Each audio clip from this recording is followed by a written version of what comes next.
Amen, amen. Donc, je vais aussi partager. Donc, nous allons prendre 1 Corinthiens 2, versets 4 à 5. Je vais lire, et ma parole et ma prédication ne reposaient pas sur les discours persuasifs de la sagesse, mais sur une démonstration d'esprit et de puissance, afin que votre foi soit fondée non sur la sagesse des hommes, mais sur la puissance de Dieu. Donc le thème, c'est simplement une démonstration d'esprit et de puissance. Prenons encore Acte 1, verset 8. Mais vous recevez une puissance, le Saint-Esprit survenant sur vous, et vous serez mes témoins à Jérusalem, dans toute la Judée, dans la Samarie et jusqu'aux extrémités de la terre. Sur ce verset, nous constatons que pour évangéliser, pour enseigner, pour aller, il est important, il est impératif que nous soyons remplis du Saint-Esprit. Il est important que nous soyons remplis du Saint-Esprit. Parce qu'il dit, vous recevez une puissance, le Saint-Esprit survenant sur vous, et vous serez mes témoins à Jérusalem, dans toute la Judée, dans la Samarie et jusqu'aux extrémités de la terre. Et quand nous revenons encore sur sur 1 Corinthiens 2, 4, 5, Paul va déclarer en disant, et ma parole et ma prédication ne se reposaient pas sur les discours persuasifs de la sagesse, mais sur une démonstration d'esprit et de puissance, afin que votre foi soit fondée non sur la sagesse des hommes, mais sur la puissance de Dieu. Voyez-vous? Donc ici, nous constatons que même sur le terrain, c'était le Saint-Esprit qui agissait puissamment. Voyez-vous? Comment le savoir? Parce que lui, quand il agit, il y a la puissance. Nous voyons des miracles. Les gens, les paralytiques marchaient, les aveugles voient, les sourds entendent. Voyez-vous? Il y a aussi ceux et celles qui sont incrédules, commencent maintenant à croire. C'est aussi la puissance. Et qui le fait? Le Saint-Esprit. Qui le fait à travers nous. D'où la gloire de d'être rendue à notre Seigneur.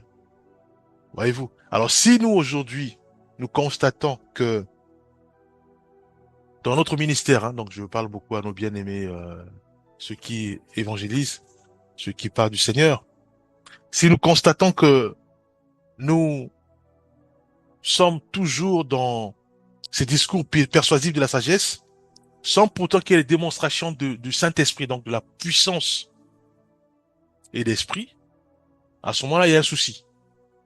Oui, il y a un souci. Ça veut dire que nous enseignons sous la base de notre sagesse. Et qui dit sagesse dit charnel. Donc, le Saint-Esprit n'est pas là-dedans. Or, l'œuvre de Dieu, c'est seul Dieu qui doit conduire son œuvre. Or, Dieu conduit son œuvre par son esprit. Or, le Saint-Esprit, lui, il agit, c'est là où il y a réellement la puissance, il y a réellement sa présence. Voyez-vous? Donc, aujourd'hui, nous ne devons pas occulter ce message qui consiste réellement à enseigner ou à exhorter nos bien-aimés, aussi de rechercher la face de Dieu, de rechercher à ce que le Saint-Esprit puisse les remplir, puisqu'on ne peut pas enseigner sans pourtant voir les signes du Saint-Esprit. Alors, comment faire pour être rempli du Saint-Esprit? La Bible dit simplement que ça se passe par la nouvelle naissance. Donc, quand nous passons aux eaux de baptême, du baptême de Jean, donc l'eau, le Saint-Esprit, il descend. Mais il y a eu des cas dans la Bible où, euh, certes, il y a eu un peuple ou des bien-aimés qui ont respecté le baptême de Jean, mais malheureusement, il n'y avait pas le Saint-Esprit. Et à ce moment-là, c'était par imposition des mains qu'ils avaient reçu le Saint-Esprit. Donc nous voyons Il y a soit par le baptême et il y a soit aussi par l'imposition de main. Et on a aussi constaté qu'il y a eu certains qui ont été baptisés du Saint-Esprit sans pourtant passer par le baptême de Jean, donc par l'immersion, par l'eau. Voyez-vous? Donc nous constatons maintenant que le Saint-Esprit vient, c'est quand nous manifestons une foi ferme à notre Seigneur et soit Jésus-Christ. Quand nous croyons, quand nous manifestons une foi ferme à notre Seigneur, à ce moment-là, le Saint-Esprit, aussi dans sa volonté, dans sa grâce, vient aussi nous équiper. Or, quand le Saint-Esprit vient maintenant en nous, le Saint-Esprit est variable. Le Saint-Esprit bouge. Le Saint-Esprit, il peut pas rester sur place. Il bouge, il est obligé de t'emmener quelque part, te pousser quelque part, d'aller prier prier pour les autres, pour relever. Donc il bouge, il n'est pas stable. Il bouge en permanence. Il est variable. Voyez-vous? Donc il change, il bouge, il te ramène à là, il te prend, il te ramène soit dans un autre quartier ou d'aller prier pour des veuves ou aller visiter par exemple les orphelins. Voilà, il bouge le Saint-Esprit. Voyez-vous? Mais la clé, nous devons d'abord rechercher à être remplis du Saint-Esprit. Ça, c'est la clé. Une fois que nous sommes remplis du Saint-Esprit, à ce moment-là, c'est lui maintenant qui nous guide. Il va nous bousculer. Ça, c'est sûr et certain. Et là où il nous donne le lieu, là où nous foulons nos pieds. Donc, il donne en possession. Et c'est lui qui agit puissamment. Qui guérit les malades, qui transforme les vies, qui restaure les âmes qui sont perdues, qui fortifie ceux qui sont abattus. La paix règne, inonde les cœurs. C'est ce qu'on appelle une démonstration d'esprit, parce qu'il est là, il agit, l'esprit. Il agit, il transforme des cœurs. Il fait en sorte que l'incrédule puisse croire maintenant à Jésus-Christ. C'est sa démonstration d'esprit. C'est l'Esprit Saint qui, lui, il est là, il est visible. Il transforme des cœurs. Il guérit les malades. Il restaure. Il, il fait chasser des démons. L'esprit, cette puissance. Et après on dit, et une démonstration de puissance. Sa puissance agit pour décimer les chaînes, pour décimer les servitudes spirituelles, pour décimer la pauvreté spirituelle. Voyez-vous, c'est ça l'œuvre de l'esprit. Voyez-vous. Alors quand nous enseignons et que nous voyons pas la démonstration du Saint-Esprit, ça veut dire que celui ou celle qui enseigne ou qui exhorte a un souci. Voyez-vous. Donc nous devons rechercher à être pleinement remplis du Saint-Esprit ou à laisser le Saint-Esprit travailler, transformer les vies. Prenons Marc 16, versets 17 à 18. Voici les miracles qui accompagneront ceux qui auront cru. En mon nom, ils chasseront des démons. Ils parleront de nouvelles langues. Ils saisiront des serpents.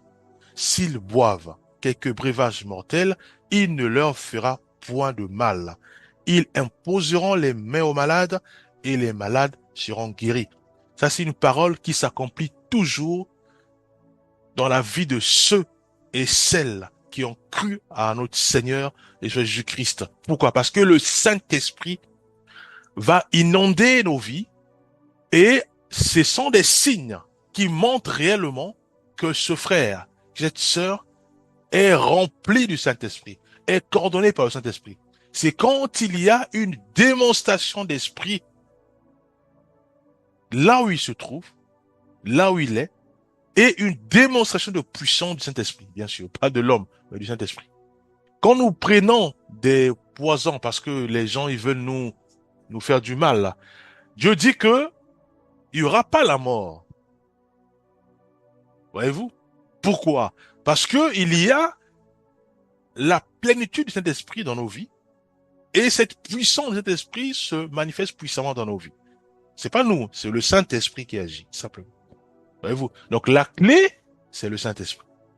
Donc il se peut aussi que une fois baptisé, donc le baptême de Jean, qu'il n'y ait pas le Saint-Esprit en nous. Il se peut, puisque la Bible l'a démontré. À ce moment-là, c'est par la grâce du Seigneur, on a le Saint-Esprit, ou par l'imposition des mains. C'est aussi la Bible qui nous démontre. Voyez-vous? Donc nous devons rechercher à être remplis pleinement du Saint-Esprit. À ce moment-là, c'est lui maintenant. Il va plus nous laisser tranquille parce que il va commencer à nous coordonner, à nous orienter. À ce moment-là, Dieu nous dit maintenant d'être sensible à la voix du Saint-Esprit, de l'écouter et de l'obéir. Une pensée montée en nous pour aller parler de Dieu à nos parents, allons-y. C'est ça, obéir au Saint-Esprit. Une pensée montée en nous pour dire, voilà, on va prier pour cet aveugle. On est parti. C'est ça, obéir au Saint-Esprit.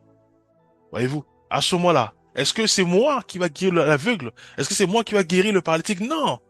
Moi, j'obéis, j'impose juste les mains. Et le Saint-Esprit, lui seul, il va guérir. C'est pour ça qu'on dit, la Bible déclare une démonstration d'esprit. C'est lui seul qui agit, qui guérit, qui délivre. Nous, nous devons simplement obéir à la parole de Dieu. Voyez-vous? Romains 15, versets 18 à 19. Car je n'oserais mentionner aucune chose que Christ n'ait pas faite par moi pour amener les païens à l'obéissance, par la parole et par les actes, par la puissance des miracles et des prodiges, par la puissance de l'Esprit de Dieu. Ainsi, depuis Jérusalem et les pays voisins jusqu'en Illyrie, j'ai abondamment répandu l'évangile de Christ. Voyez-vous? Donc ici, nous constatons que même le Maître Jésus-Christ, quand il marchait, certes, il parlait, donc il y avait ce discours, mais c'était accompagné de la puissance, de la démonstration de l'Esprit et aussi de la puissance du Saint-Esprit. Voyez-vous?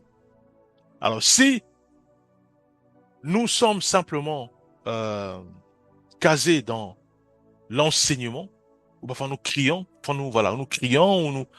alors sans qu'il y ait démonstration d'esprit ou de puissance, il y a un problème. Nous devons rechercher encore la face de Dieu pour que Dieu nous équipe puissamment d'esprit, afin que lui seul puisse travailler à travers nous. Et à ce moment-là, nous verrons les œuvres du Saint-Esprit en nous et nous verrons aussi la puissance du Saint-Esprit dans nos vies. Voyez-vous? Mais nullement, il est question d'aller consulter les marabouts pour avoir la puissance de toucher les gens et les gens puissent tomber. Non, ça c'est le plus bon. Là, c'est l'homme. Voyez-vous? Et là, nous travaillons avec le diable. Hein, on travaille pas avec le Saint-Esprit. Voyez-vous? Nullement, il est question aller, par exemple, faire de ce qu'on appelle la cabale juive, où c'est par l'eau. On dit, voilà, prenez de l'eau, on va prier pour vous. Dès que vous prenez de l'eau, vous êtes guéri. Ou le feu, voyez-vous? Non. Nous parlons simplement du Saint-Esprit. La Bible déclare que nous devons être remplis du Saint-Esprit. C'est le Saint-Esprit qui guérit, qui restaure, qui fortifie, et toute la gloire repart auprès de notre Seigneur, et soit Jésus-Christ. Voyez-vous, pas à l'homme. 1 Corinthiens 4, verset 20. Car le royaume de Dieu ne consiste pas en paroles, mais en puissance. Mais quelle puissance? Pas de l'homme, mais la puissance du Saint-Esprit. C'est lui seul qui œuvre. Voyez-vous? Pas en parole, mais en puissance. 1 Corinthiens 4, 20. Prenons Acte 4, verset 33. Les apôtres rendaient avec beaucoup de force, de force témoignage de la résurrection du Seigneur Jésus-Christ. Et une grande grâce reposait sur eux. Donc, le fait même de parler que Jésus-Christ est ressuscité, ça témoigne de la puissance ou de la démonstration de l'Esprit. C'est le Saint-Esprit qui le fait. Le Saint-Esprit qui le fait. 2 Corinthiens 12, verset 12. Les preuves de mon apostolat ont éclaté au milieu de vous par une patience à toute épreuve, par des signes, des prodiges et des miracles. Mais de qui? Du Saint-Esprit. Voyez-vous? À quel moment je reconnais que ce frère, cette sœur est conduit par le Saint-Esprit ou est appelé par Dieu, c'est quand j'observe la la démonstration de l'Esprit par ce qu'il fait. Et quand aussi je constate et je vois la démonstration de la puissance du Saint-Esprit à travers ce qu'il fait. Là, je sais que il est conduit par le Saint-Esprit, elle est conduite par le Saint-Esprit, et le Saint-Esprit, Dieu l'a agréé. Donc, c'est vraiment réellement, c'est Dieu. Mais différent aussi de voir les frères toucher d'autres frères tomber. Et à ce moment-là, il faut discerner. Est-ce que c'est réellement le Saint-Esprit qui l'oriente ou il est orienté par la cabale juive ou orienté par les esprits du diable Satan? Alors pour ça, c'est très simple. Hein. On prend juste les cas de Béréens, hein, les chrétiens de Bérée. Ils regardaient, ils observaient. Si le bien-aimé commence à prendre toute la gloire pour lui, ça veut dire que ce n'est plus le Saint-Esprit qui le conduit. Voyez-vous? Donc c'est ça à discerner. On discerne ceux et celles qui prient pour les malades, qui guérit, mais quand ils commencent à tout prendre, voilà, à tout récupérer comme gloire, à ce moment-là, c'est pas le Saint-Esprit qui le conduit. C'est un autre esprit. Mais c'est l'esprit du malin, hein, qui passe soit par les sorciers sorcières, soit par les sorciers des Juifs, hein, qu'on appelle cabal juif et autres. Voyez-vous. Prenons aussi Acte 19, versets 11 à 12. Et Dieu faisait des miracles extraordinaires par les mains de Paul, au point qu'on appliquait sur les malades des linges ou des mouchoirs qui avaient touché son corps. Et les maladies les quittaient et les esprits malins sortaient. Qui le faisait? Le Saint-Esprit. Voyez-vous, c'est pas Paul, c'est le Saint-Esprit. Alors si aujourd'hui on voit un frère ou une sœur dire voilà, on met des mouchoirs, touchez mon corps, car je suis oint, c'est moi qui vous guéris, ça ce n'est plus le Saint-Esprit, puisqu'il commence à s'enorgueillir, il commence à tirer gloire, il commence à dire voilà, c'est lui qui guérit, donc il prend la place de Dieu. Donc nous savons maintenant que il n'est plus connu par le Saint-Esprit, mais par le diable Satan. Puisque le Saint-Esprit, jamais, il peut travailler là où il y a l'orgueil. Lui, il nous rappelle la parole de Dieu. Il nous rappelle la parole de Christ. Il nous rappelle à ce que nous puissions obéir à la parole de Dieu. Donc, nullement, il peut travailler là où il y a de l'orgueil. Là où il y a de l'orgueil, voyez-vous. Donc, c'est le Saint-Esprit. Donc, la différence, c'est ça. Lui, il travaille dans un corps ou un sujet qui est plein d'obéissance, d'humilité, qui renvoie toute la gloire au Seigneur. Et nous observons aussi la démonstration de l'Esprit à travers ses œuvres.